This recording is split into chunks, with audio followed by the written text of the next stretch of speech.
एक Toyota Corolla के दरवाजे पे डेंट था। उसके मालिक ने डेंट वाला दरवाजा कभी मुरम्मत नहीं कराया। कोई पूछता तो वो बस यही कहता, जिंदगी की दौड़ में इतना तेज नहीं चलना चाहिए कि किसी को ईंट मारकर गाड़ी रोकनी पड़े। एक नौजवान बिजनेस मैनेजर अपनी ब्रांड न्यू टोयोटा करोला में दफ्तर से डीएचए में वाकई घर जाते हुए एक पसमानदा इलाके से गुजरा जो मुज़ाफात में ही वाक़ था।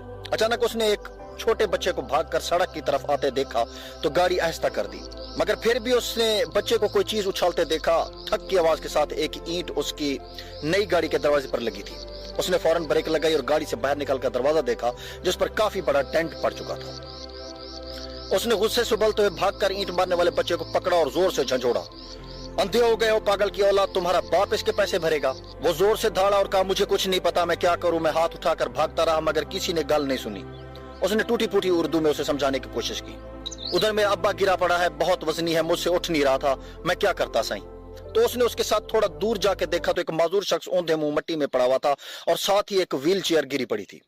ऐसा दिखाई दे रहा था कि शायद वजन के बायस बच्चे से व्हील चेयर संभाली नहीं गई और नीचे आ गिरी, और साथ ही पके हुए चावल भी गिरे हुए थे जो शायद बाप बेटा कहीं से मांग कर लाए थे।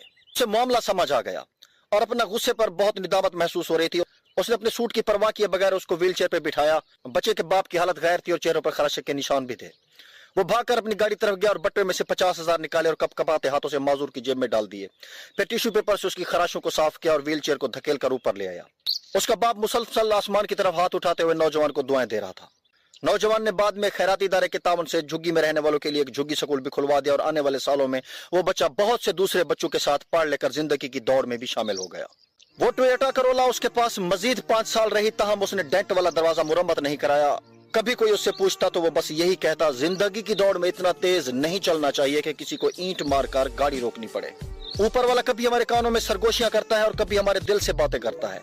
जब हम उसकी बात सुनने से इनकार कर देते हैं तो वो कभी कभार हमारी तरफ ईंट भी उछाल देता है। फिर वो बात हमें सुनना पड़ती है।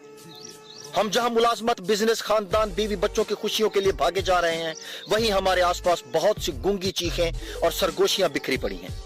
अच्छा हो कि हम अपने इर्द गिर्द की सरगोशियां सुन लें ताकि हम पर ईंट उछालने की नौबत ना आए।